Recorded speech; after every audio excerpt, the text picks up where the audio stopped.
감사합니다. 두 분 발제 잘 들었습니다.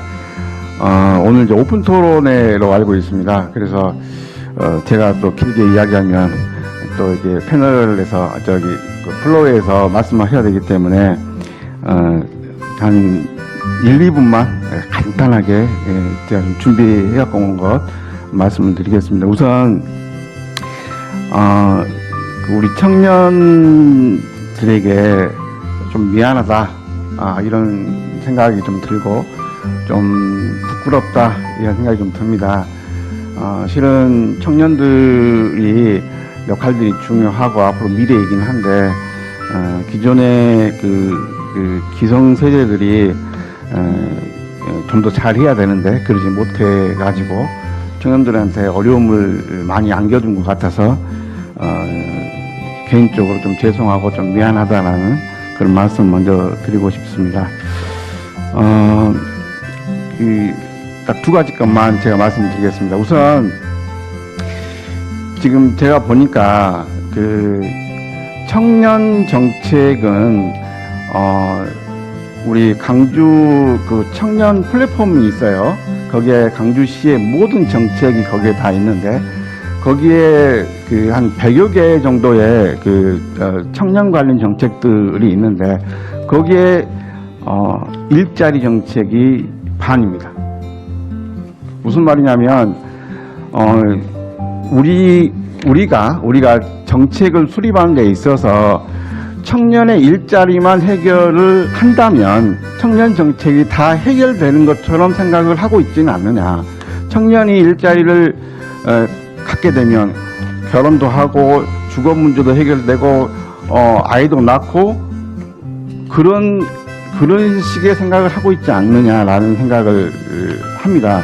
청년들의 일자리가 매우 중요합니다. 하지만 청년들 일자리 못지않게 중요한 것이 우리 그 앞서 발표하신 것처럼 몸과 마음의 여유가 굉장히 중요하다고 저는 생각을 합니다. 청년들의 정신과 육체적인 건강과 관련된 사업은 3건밖에 없습니다. 청년들의 금융 관련 사업은 5건밖에 없습니다. 사회적 관계 형성과 관련된 사업은 많지 않습니다. 저는 개인적으로 그런 생각을 합니다. 일자리에 너무 우리가 매몰되어 있다.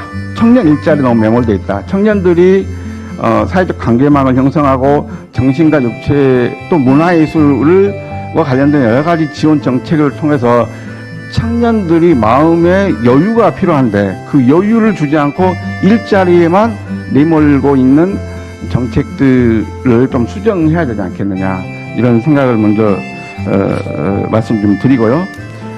두 번째는 청년들 관련 정책들이 굉장히 많은데 왜 청년들은 이런 정책에 대해서 피부로 와닿지 않을까? 청년 관련 정책이 100여 개가 있는데 왜 나한테는 혜택이 없네? 이런 생각을 많이 하실 것 같아요. 청년 관련 정책의 대부분은 취약계층과 관련된 이런 말씀 드리긴 좀 그렇지만은 취약계층과 관련된 청년 정책이 대부분이고 대상자와 관련된 부분은 다 조건이 있습니다. 또 소득 분위와 관련된 조건으로 해서 대상자를 한정을 시킵니다. 그러다 보니까 우리 일반 청년들은 교통비가 필요하단 말이죠. 근데 교통비는 정책이 있지만은 소수에게만 교통비 정책이 지원이 됩니다. 일반 청년들에 대한 여러 가지 정책들은 그렇게 많지 않습니다. 그래서 일반 청년들의 청년 정책들은 많지만은 피부로 느끼지 못하고 있다 이런 생각을 하면서 일반 청년들이 정책 지원을 받을 수 있도록 대상자의 선정 조건들을 좀 완화할 필요가 있다. 그리고 취약계층은 물론이고 일반 청년들에 대한 정책이 좀 더 많이 필요하다 이런 말씀을 드리고 나중에